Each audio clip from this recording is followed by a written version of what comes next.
Hello, everyone.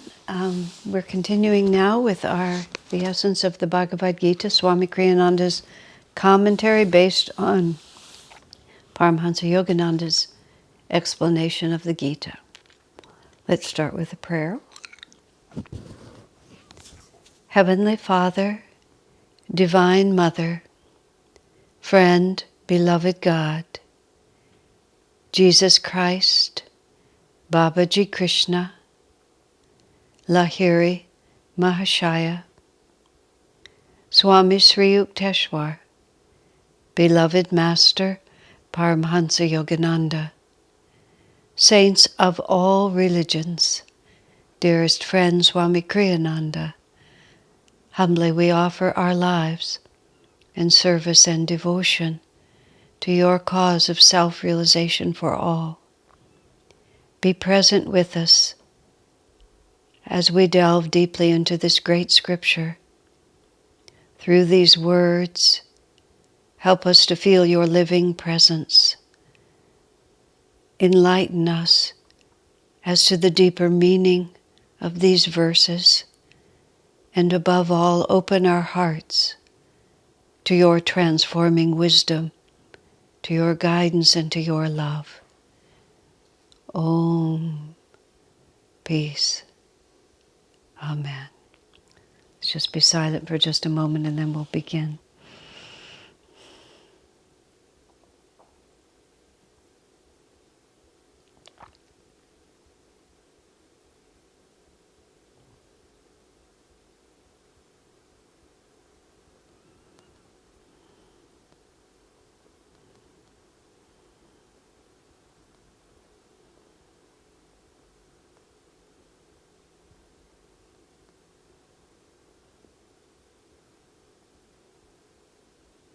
Om. Peace. Amen. Well, we are in the last verses of the third chapter of the Gita, 338 through 343. And it's also the last pages of the chapter of the commentary, which is called Freedom Through Action. So of course, very important. And that's chapter 15 of the book. I'll read a number of these. I think I'll read all the way through to the end here, and then we'll go back. Chapter 3, verse 38. As fire is obscured by smoke, as a mirror is covered by dust, as an embryo is enveloped by the womb, so is human understanding obscured by the three qualities. I'm going to stop for a moment. What this is referring to is that there are different kinds of delusions, and they correspond to the gunas, which is tamo guna, raja guna, and sattva guna. And that not all delusion is the same, and our karmic entanglement with certain kinds of delusions varies. And the kind of delusion they say that is like smoke obscuring fire, you just blow on the smoke, it immediately goes away and the fire is exposed. And those are our favorite kind of delusions. Those are delusions that just kind of come, and it's not really a big deal. We just exercise a little discrimination, a tiny bit of willpower, and it's gone. That's a sattvic delusion, where we're just passing through it. We have this false idea, a lot of people, devotees, especially when you're inexperienced on the path, that now that I understand what delusion is, all I have to do is just a little bit of effort and it goes away. And the Gita supports us in this. It says, yes, that's true. Some delusions are like that. You can think of it as the very end of a karmic cycle. Something that was enough in you that is just going to cross your path one more time, but you don't really have to think very seriously about it. You know, there was a period of time, for example, when it was like a tiny period of time when I was in college. I occasionally went and I would go to a party on the Friday night, and I would have one beer or half a beer, and then I would dance. And I loved to dance, and the Grateful Dead was just starting out in Palo Alto at the time that I was doing that, and they would play at various private homes. They were nobody yet. And I would go to their parties. I did that for about 2 months. And one time in my life, I had hard liquor, just one time. It was just so horrible, just so horrible. I never ever considered it again. I had enough karma to touch it, but so little karma that it was just like one experience. It was just, I just blow smoke away from it. Master actually said, you should never take even one sip of alcohol. He was not at all, oh, let the young people experiment. He said, you have no idea what your karma is. And I have talked to people who've been through alcohol addiction, and they talk about being 13 years old, taking their first sip of alcohol, and that was that. From that point on, that was the only thing they could think of. So that's not the kind of delusion that you blow away with smoke. The delusion in the middle is, in this case, it says, as dust covers a mirror. I was confused by that because I've always thought it as rust covers the mirror, which is the way Sir Edwin Arnold translates it in the Gita. The logic of that was that mirrors used to be made out of silver, and silver would tarnish, and so you would have to clear that tarnishment, that rust away. So you could do it. All you had to do was rub on it a little bit, and it would go away. But that's more than blowing on smoke.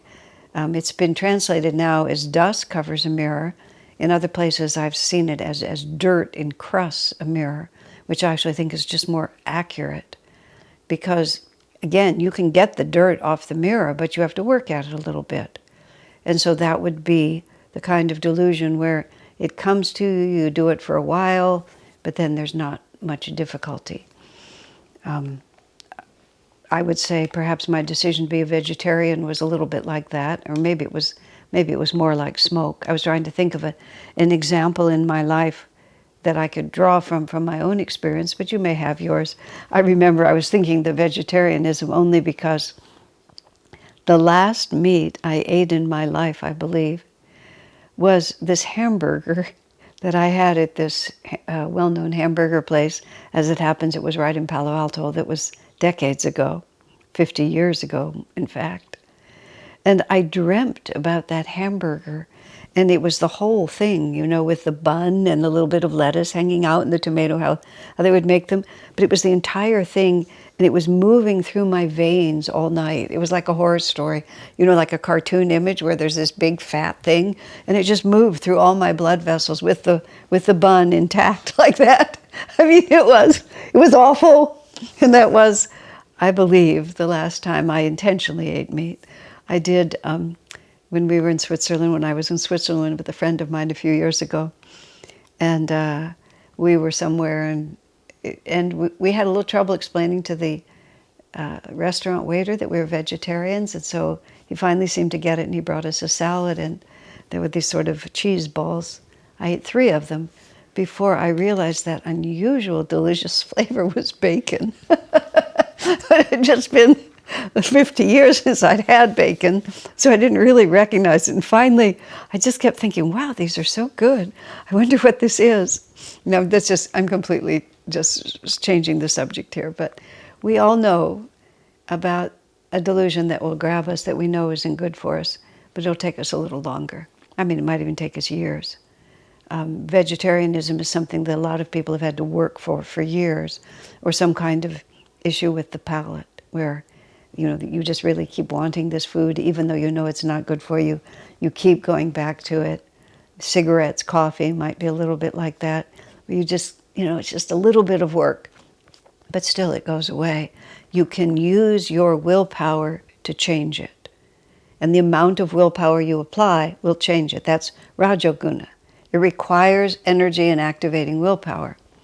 And then there's what they call the embryo in the womb. And the nature of the embryo in the womb is you can apply all the willpower you want. I'm going to make this baby in just 6 months, you know, and just concentrate on making it in 6 months.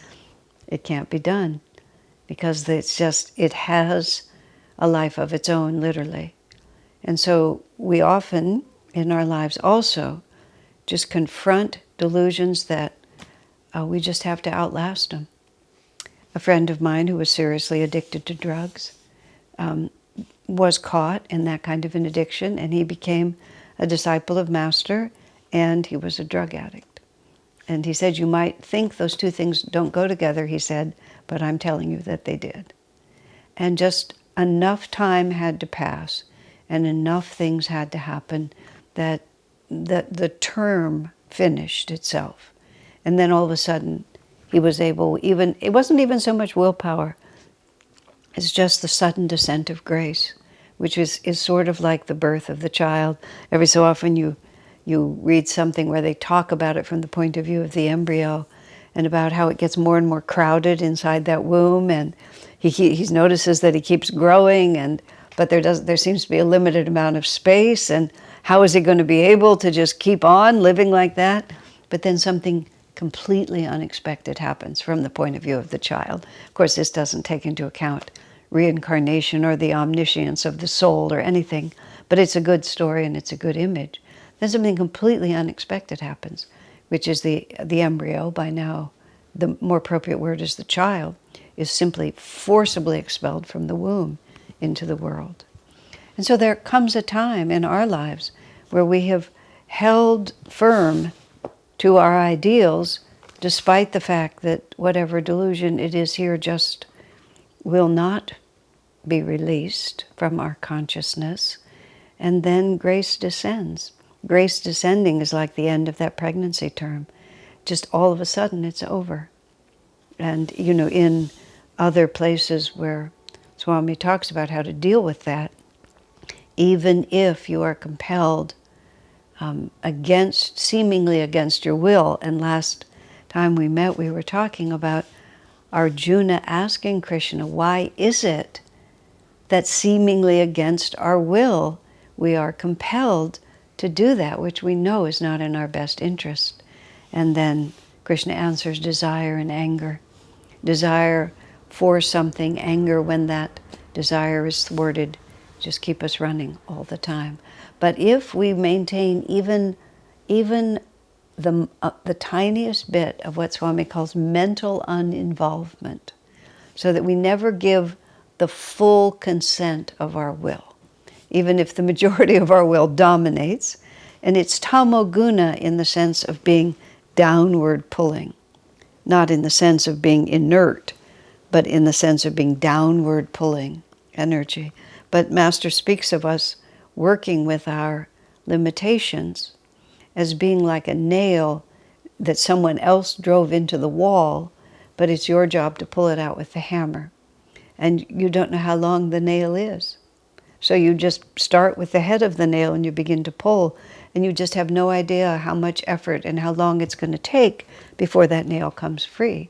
Is it a 1/2 inch nail? Is it a 10-inch nail?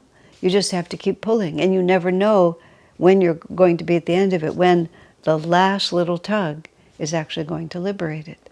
And time is such a peculiar entity that when you're going through it, it seems endless. But once it's over, whatever it is, it just becomes like a dream. I can refer comfortably now to things that happened 50 years ago, which even to my own ears sounds like a long time ago.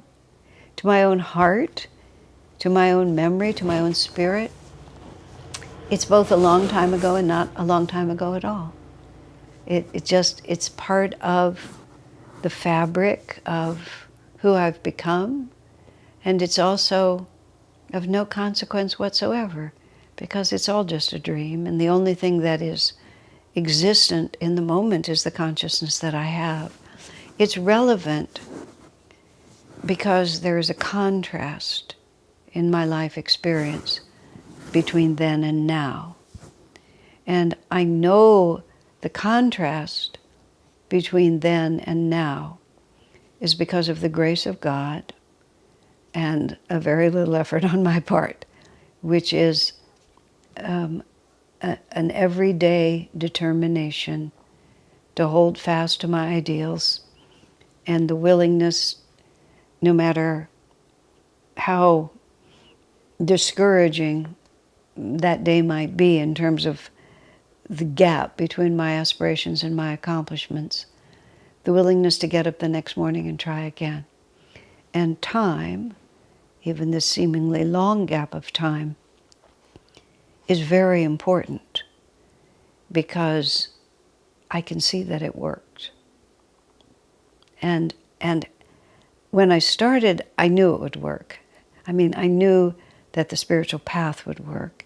And that was obviously an intuition born of previous incarnations, some of which may have looked a lot like this one, which is I must have died with the same conviction that the spiritual path works, because from a very young age, I was convinced that it would. But it's nice also to have this life evidence. That's about the only thing I can say. I remember, and this was very early on, but it's sort of symbolic of the whole thing. I worked, when I first came to Ananda, I went into the kitchen at the retreat, which was also the community kitchen for all those residents at the retreat, which were about 30, and for all the guests. And I cooked 6 days a week, and I had a lot of volunteer help.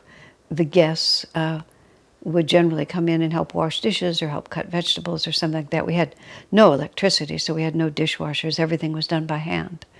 And there was this couple from New York who came, and they were there for a couple of weeks, and they came into the kitchen often, and we got to be friends. And about maybe 2 or 3 years later, I traveled with Swamiji to New York City. And by then, he had given me the spiritual name Asha. So I was known by a different name now, Asha, rather than the one they knew. And when we were in New York City, we went to visit this couple because they were still friends with Ananda. And when Swami was going to introduce me to them, I said, oh, we've already met. We were in the kitchen together at the retreat. I was the cook and you helped. They said, no, that was someone else. And I said, actually, it was me. We worked together. You were there for a couple of weeks. No, they said, we've never met you before. I started one more time to convince them that they knew me.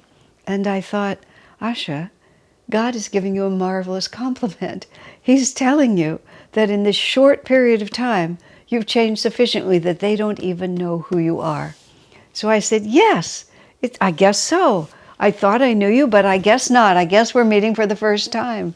And it was, I really don't even know how that happened, because I don't think I'd changed that much. I'd cut my hair, I'd changed my first name, but I think Divine Mother was just playing with me. She was just dropping in. She was basically dropping in and saying, you have a lot of embryo karma, but we've done the puff of smoke. We've done a little bit of it, maybe a little bit of the rust off the mirror, so that you're not quite the same. But after all these years, it's a new incarnation. The American Indians, the native peoples on this continent, changed their names often in their lives. I mean, you had a childhood name, you had a youth name, you had a midlife name, and then every time anything of importance happened to you, you know that you've faced a terrible wolf, or were visited by your spirit animal, or had a vision of an eagle, it was considered that you had become someone new. And if you had become someone new, we would affirm that by giving you a new name based on your new experience. I mean, I think that's just a wonderful tradition, because we, holding on to the same identity over so many years, it holds us to that form. I've had the pleasure at least of changing from my birth name to my spiritual name. And of course the meaning of a spiritual name, excuse me, I have to sneeze.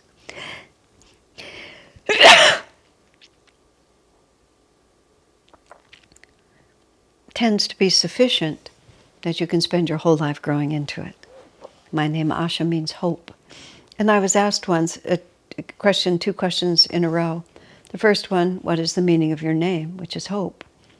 And the second one is, can you summarize the path in one word? And I stumbled over that for a few minutes, and then I realized the answer was the same, hope.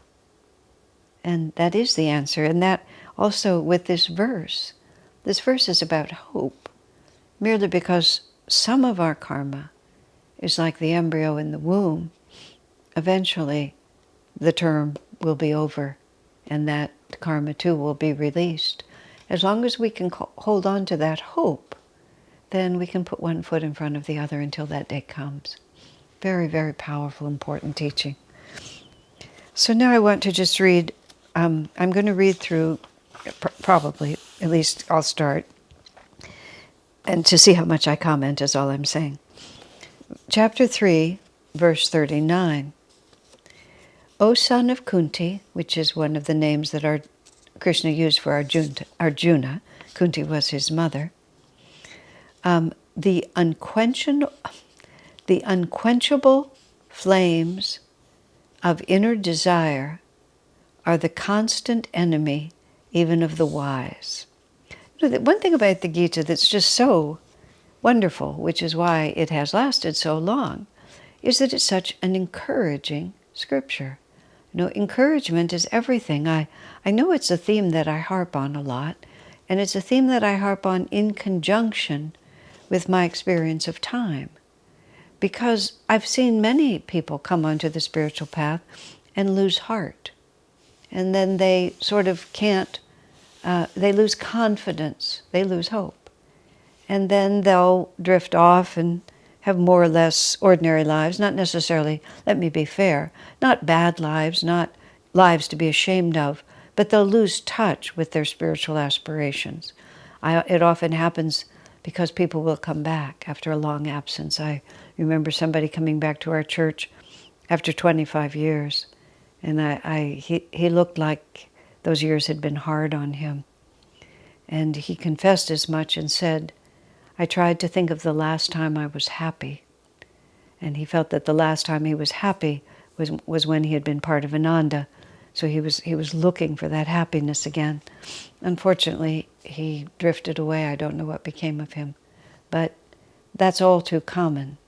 So what the Gita helps us to understand, and often people drift away, they drift away for the saddest of all possible reasons, is they have a false idea of what it looks like to succeed on the spiritual path. They have a false idea of what it looks like to be doing well on the spiritual path. We just think it's going to be easy.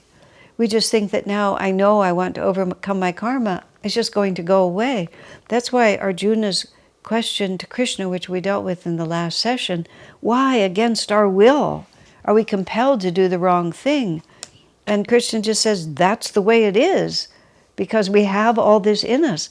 And we have to really integrate that into ourselves. Look, that's the way it is. There's nothing wrong with me. I have a lot of karma that's going to take time to run out. It's Swami uses the image of, which is often, because it's so vivid. If you have an electric fan and it spins really, really fast, even if you pull the plug, it has a lot of momentum. And so you may have stopped feeding it any energy. And that's the same as realizing that these are not productive ways for me to be, but there's still momentum behind it. I was going to visit a friend. Actually, it's just as it happened. He was in prison, and I had a certain window of time in which I was able to get in to visit him. And I missed a turn on the freeway. I was just spaced out. I knew where I was going, but I missed it. I missed a turn on the freeway. I got off at an exit that I wasn't familiar with. There was construction. The construction rerouted me. I came back to the on-ramp. The on-ramp was closed. I had to go. It took me so long to make it all the way back to where I'd made that first mistake that I missed the window of opportunity and couldn't even visit him. And I was working to get back the entire time. It's just there were so many conflicting cross currents of karma that it interrupted the whole thing. I mean, it was just a highway, and I was very disappointed, and I had to contact my friend, and it wasn't a happy thing. But it was self-evident to me that it was just simply beyond my control. I'd done my best and forces took over. But when it's us personally, and we're trying to do our best, but forces take over, and the window of opportunity closes, and then there's a consequence over here, we tend to think that we've done something wrong. And on a long-term basis, on the spiritual path, when we have an imaginary idea of how effortlessly we're going to sail toward God, sometimes people lose heart. And that's often why they drift away. When there's no reason at all to lose heart. It's just unfolding the way it has to unfold. There's no possible other way for it to unfold. So Krishna says in here, the unquenchable flames of inner desire, and this is what we were talking about. Desire, we think of desire as I want this, I want to have this woman in my life or this man in my life, I want this money, I want this apple pie, I want this big position.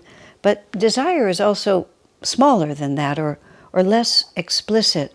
The way Krishna explained it before, the way Swami explained Krishna's words, once we are separated from God, which is this first expulsion, whatever it's about, the Big Bang or the first creation, I have no idea. We're imprisoned. We find ourselves imprisoned in the ego. Once we begin to identify with that separateness, we feel uneasy and incomplete because we know that we have another destiny than this one. It's a very interesting thing. If something is impossible, you don't long for it.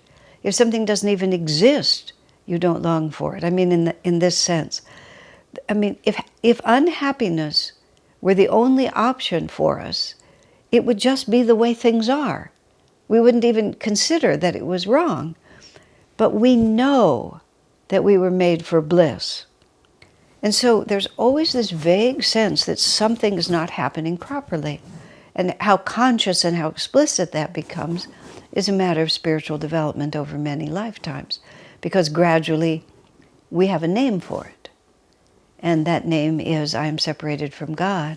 And the route back is the practice of yoga and the practice of devotion. Prior to that, we just know something is wrong. So we drink and we eat and we do all kinds of things. But that's exactly what Master says. We're restless because we feel incomplete. And so we reach out for the things of this world, trying to make ourselves feel complete, but it doesn't work. And so it's not just the desire for this or this or this or this, it's the desire for a divine and inherent completeness that is impossible until we realize God. So here he says, he calls it the unquenchable flames of inner desire are the constant enemy, and then he says, even of the wise. And what that says to us is, oh, it's okay. This is just the way it is. It's not because there's something wrong. The quenchless, the unquenchable flames of inner desire are the constant enemy, even of the wise. Well, they're my constant enemy, so perhaps I'm among the wise. You see, it's just like, then all of a sudden, instead of being exiled from the spiritual life or exiled from God's love, we're in good company. We're hanging out there with the sages, which is why the Gita is such a glorious scripture. I have a complaint with some of the way Master's words are edited, not by Swami Kriyananda, not by Crystal Clarity Publishers, but there's other books, there's other publishers who put out words of Master, edited talks of his or edited writings. And what bothers me as a global, Swami himself said, it doesn't sound like Master, because Swami lived with Master and he heard him speak and he knew what his consciousness was like. And sometimes when you're editing also from the spoken to the written word, what makes perfect sense when spoken doesn't make the same sense when written. Swami Kriyananda, when he was writing The Path, and he had a story that Dr. Lewis told, a humorous story. Swami said he had a recording of Dr. Lewis telling that story. And so he transcribed it word for word, but it didn't sound like Dr. Lewis, even though it was his word for word verbalization, because the verbalization was characterized by the sound of his voice and his inflection. So Swami had to change some of the words so that it sounded like Dr. Lewis. Now, if you're not a writer, you might not believe that, but believe me, it's the truth. The written and the spoken word are just two different mediums. Now, they edit Master, and it's peremptory. There's a lot of declarative sentences of what you should do and what you need to do and how you should behave and what you should want. so that when you read it through, you feel like you're receiving a set of unqualified commands. Now, perhaps at times Master did speak like that, but when you read how Swami has Master speak, he speaks strongly, but it's invitational. And when it's peremptory and it's declared, then if I'm not doing it, I feel like I've failed. And then a whole cascade of events starts happening. So here, like a simple statement like this from Krishna, Krishna was an avatar just as Master was an avatar. It's the enemy even of the wise. Oh, I see. This is what happens. I certainly know in other instances in my life when well, actually there was a time, it was very interesting.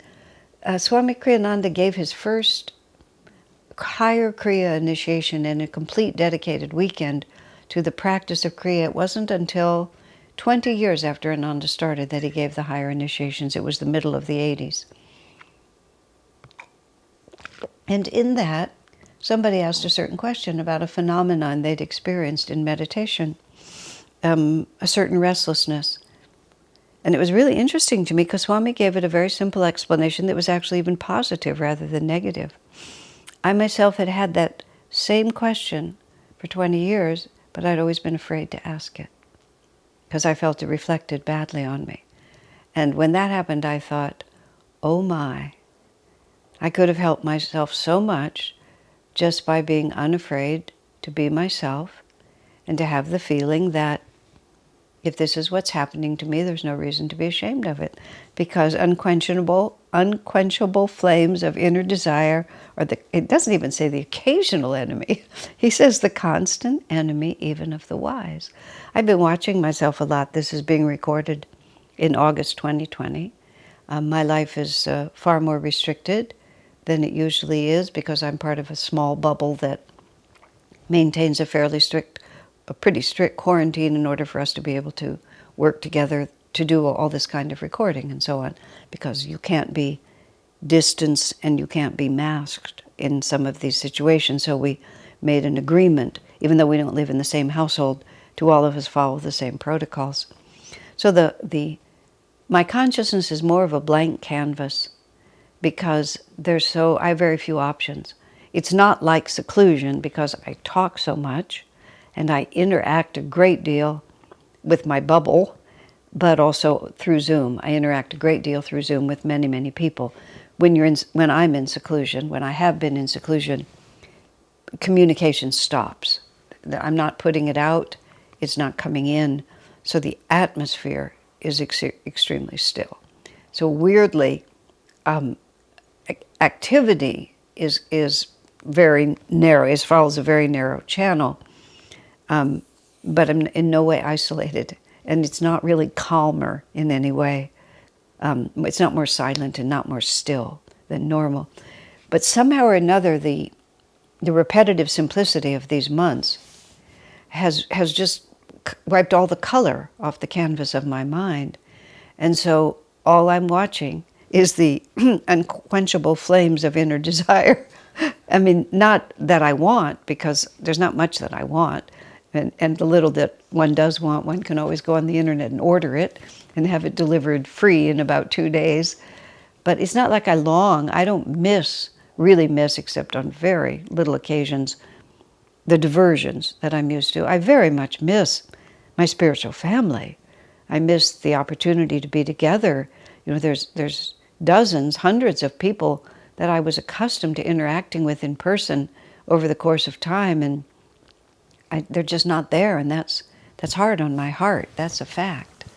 But what I'm really watching is just that impulse to move off center. Just the impulse to move off center. And it's caused by this particular problem that has to be solved, this particular person's upset with me, this concerning situation because of their unhappiness over here, my overall anxiety about the planet, whatever it is. But it's the unquenchable fire of some kind of inner desire for things to be a little different than they are. That's what it really comes down to. Just this constant wish for things to be a little different than they are.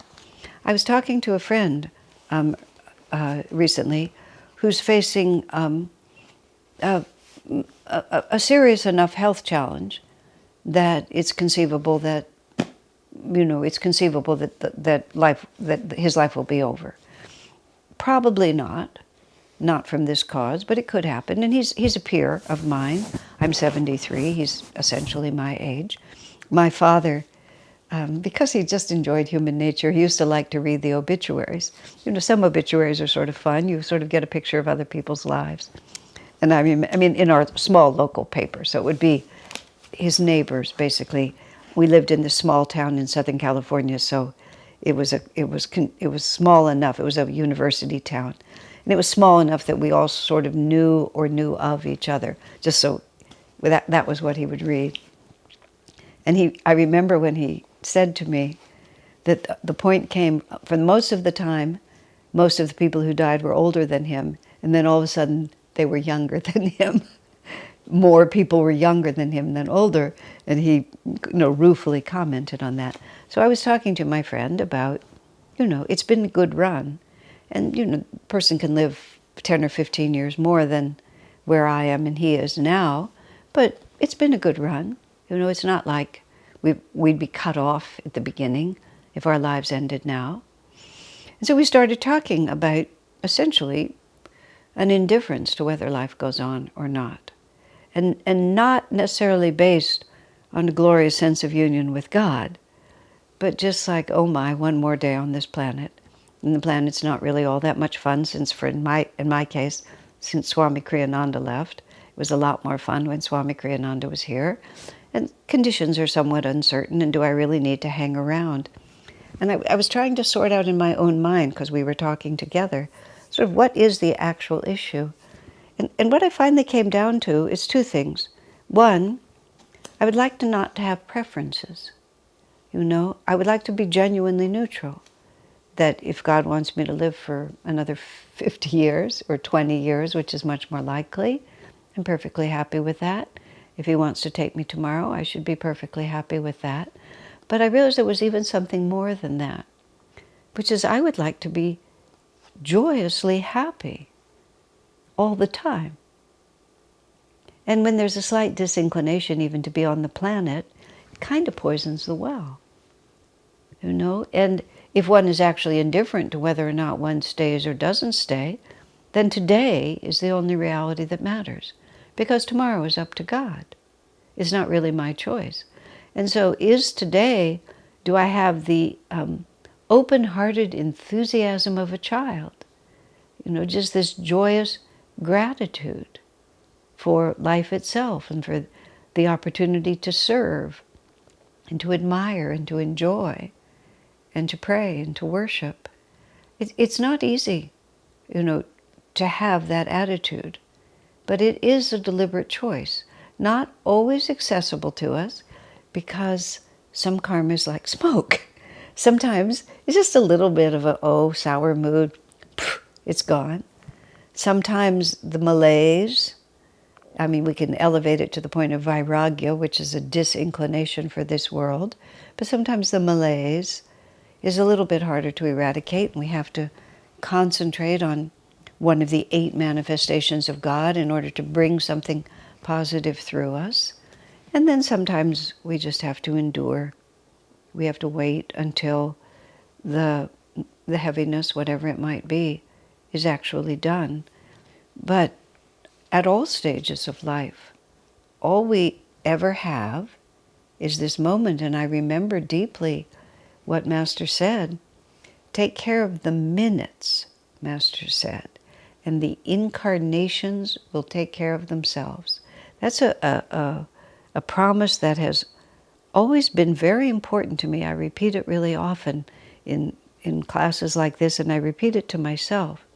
Take care of the minutes, because that's all we actually ever have. Because when this minute is over, it's the next minute, and when it's that minute, there is no minute before and there is no minute after. And we can say all these things. So this is what I feel he means by the unquenchable flames of inner desire, which is a desire to be anywhere but right here, right now. It's the constant enemy even of the wise, with which we have to do constant battle. But the power of grace is stronger than the power of delusion, and that's the good news. So, number 340, the senses, mind, and intellect are declared to be their stronghold, the stronghold of desire, of the enemy of desire. Desire through these three deludes the embodied soul and eclipses its wisdom. Therefore, 341, therefore, O best of the Bharata dynasty, is all these different wonderful names for Arjuna, begin by disciplining the senses, which means withdrawing your energy from them into the spine, which is actually, the definition of meditation. Discipline the sentences. When you sit to meditate, you close off the senses and you pull the energy into the spine. That's what Kriya Yoga teaches. That's what all Sanatana Dharma methods of meditation teach. We withdraw from the periphery into the origin point of ourselves, which is the spine. Then destroy desire by casting it from your heart. And casting it from your heart is the likes and dislikes of the heart. I want this, I don't want that. I mean, it doesn't matter what you want or don't want. This is what I was saying, the question of how long my life is, or whether it ends soon or ends a long time now. I want to surrender the decision-making process to God. I just want to cast the desire out of my heart. The desire for a future, the desire not to have a future, but just to rest in the heart. Cast the desire out of the heart. It's the desire for things to be other than they are right in this breath. Right in this breath. That's all we ever have is the breath, really. Everything comes down to the breath. And the desire for things to be different than they are right in this breath is the likes and dislikes of the heart. It gets very subtle. This is what I was saying. The canvas of my consciousness, because so much has been taken away, is much more stark than it usually is. So I'm much more conscious of what I would call the generic nature of restlessness. That whatever it is that happens to be making me restless, and therefore engages my mind in thinking and analyzing it, it's really very unimportant what the details are. The fact is, it has disturbed my equanimity. And even if it has to be dealt with, why not deal with it from the calm perspective of the divine instead of the agitated perspective of the unquenchable fires of inner desire, which are my enemy at all times. So desire is the sinful destroyer of wisdom and self-realization. Number 342. The senses are declared to be superior to the body, since they convey perception. The mind is superior to the senses, both inner and outer, since it is the perceiver. The discriminating intellect is superior to the mind, since it understands what it perceives. And the self, the divine self, is superior to the discriminating intellect, since it is both perception and understanding. Now, I'm sure there's a very, very long explanation about that. Swami doesn't give one, and I'm not able really to parse that apart, although I'm sure it would be extremely interesting to do so. The part that I really like is the self is superior to it all. That we can work our way through just all of those different levels, but the self is superior because it is both awareness, perception, and the understanding of what we're perceiving. See, to understand what we're perceiving, that's what the whole spiritual path is. I look out at this world. What am I seeing? I listen to people's voices and the things they tell me. What are they really saying? I look at the dilemmas that plague me and the decisions and the responsibilities I carry and the sometimes confusing idea of to what is right. And my analytical intellect tries to put all these pieces together. But when we rest in the self, so then I'm perceiving, and I'm not quite sure what I'm perceiving. It's just like I believe that people are separate from me.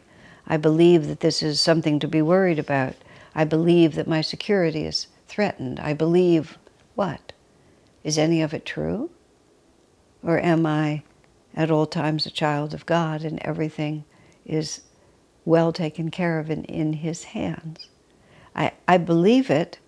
In fact, I actually have faith in it because I've experienced it. But this unquenchable flame of desire is the constant enemy. And it's always whispering to me that maybe I need to reach out and do something else. And that doesn't mean, and this is much, we've been through this in the Gita already, action versus inaction. It doesn't mean that we don't participate in our lives. It's not what you do. It's not what I do. It's my consciousness while I'm doing it.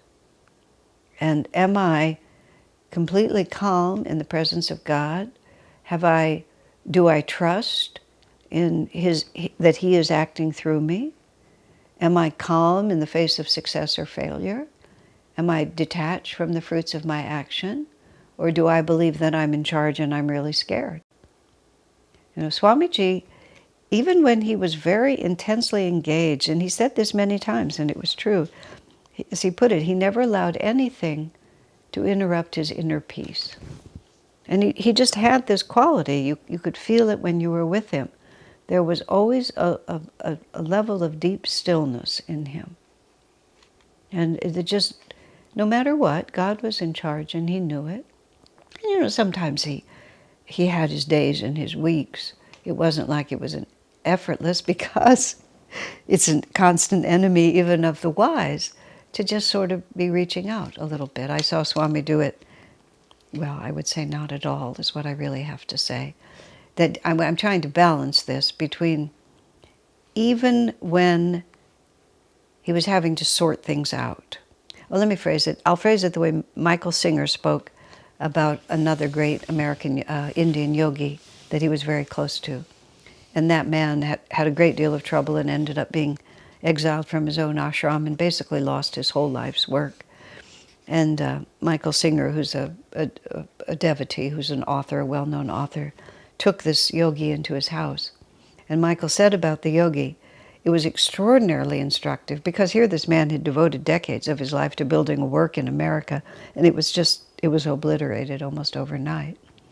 And he said it wasn't as if the yogi was going through a hard time, it was that a hard time was going through the yogi. And the difference between that is a brilliant turn of phrase. And the difference between that is really something interesting to contemplate. Because if you're in a hurricane, the wind is blowing. And if you're trying to keep your ship afloat, or if it capsizes and you have to cling to the overturned canoe, hoping you'll drift toward an island, these things happen. And you have to live through them. You are in a hurricane, you are overturned, you are clinging to a log, you are, wondering whether or not it's going to sink. And you're trying to hold on to the people who are weaker than you to keep them from drowning before you're rescued. I mean, all of that happens. But is it going through you, or are you going through it? And that would be what I would describe with Swamiji, because I used to think that great yogis don't go through hurricanes, or that hurricanes don't go through them. I used to think that somehow to be a great yogi means that nothing happens, essentially. And even if it does happen, it doesn't really happen. No, it really happens. And it's the deep, unshakable inner calm that characterizes it. In fact, Swamiji said, when he was expelled from his guru's organization in 1962, and all of his guru bhais turned against him and condemned him and really wished him to disappear off the face of the earth. And Swamiji was absolutely devastated. He'd entered the monastery when he was 22. He was expelled when he was 36. He was separated from everything and everyone that was meaningful to him. Fortunately, his parents were still living and they had a spare bedroom. And he said he just lay on his back on the bed, stared at the ceiling and prayed to die. He just didn't know what he was going to do with his life. Gradually, he got drawn back into public work. He started singing, then he started teaching. And he said when he began to teach, people said to him that what they felt from him was deep joy. And Swamiji said, That was the most preposterous thing he'd ever heard, because what he absolutely didn't feel on the surface of his consciousness was joy. But he said when he meditated on it more deeply, he realized that even behind all that suffering, a river of joy was still flowing. Because here we are, we're God's children, we're in this world. The hard time is blowing through us, but that doesn't mean we have to go through it. And the hard time was blowing through him, and that's what he was trying to say. Very much worth meditating on the difference between those two things. So, then he says, number 343, O mighty armed Arjuna, now we give him yet another name. And for those who actually describe every single word of the Gita, every time Krishna calls him a different name, that name has endless ramifications and meanings and then has implications. So, this is a big fat commentary on the Gita, and it's based on Swami Kriyananda sat with Master after Master finished writing this book, and they went over the whole manuscript together. And even though Swamiji didn't have the manuscript in his hand because he didn't have legal access to it or physical access to it, when he started writing this Gita commentary, he said he remembered every idea that Master had about every verse. And he said it was just given to him. It wasn't his own.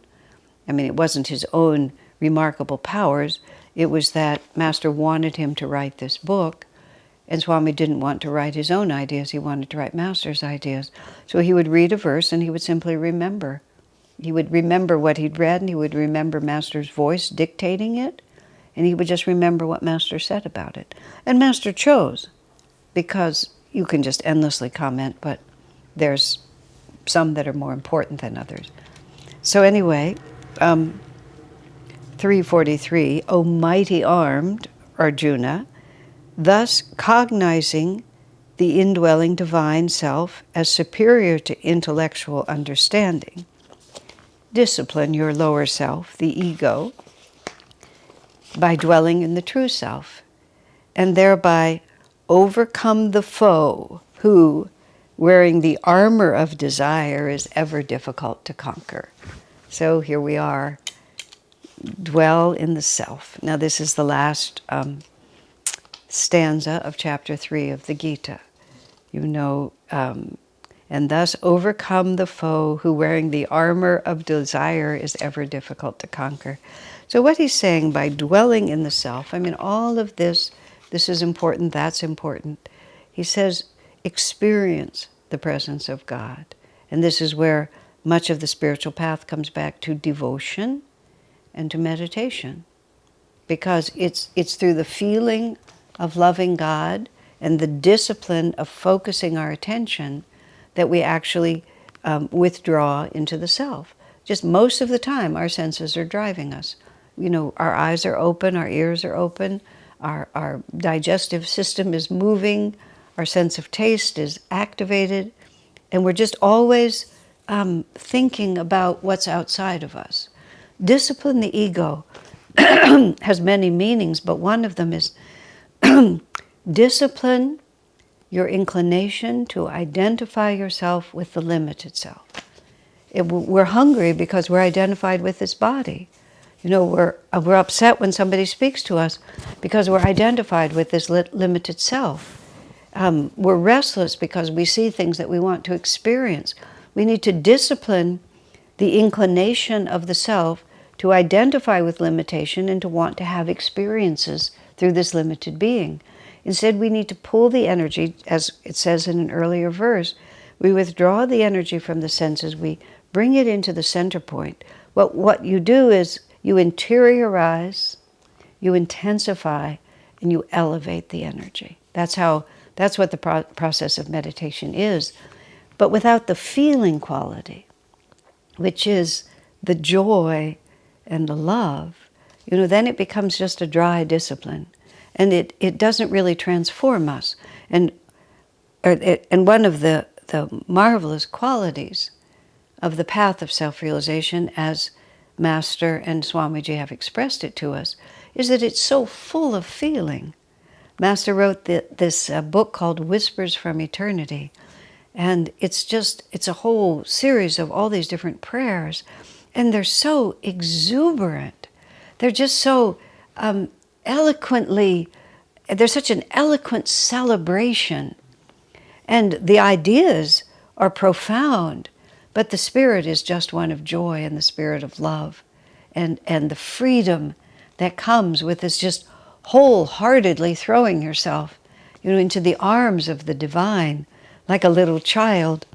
A woman that I knew because she's passed now, she was the niece of Master. And Master spent all of his life from 1920 until 1952 in America, except for about a little over a year in 1935. She's an Indian woman. She lived in Calcutta.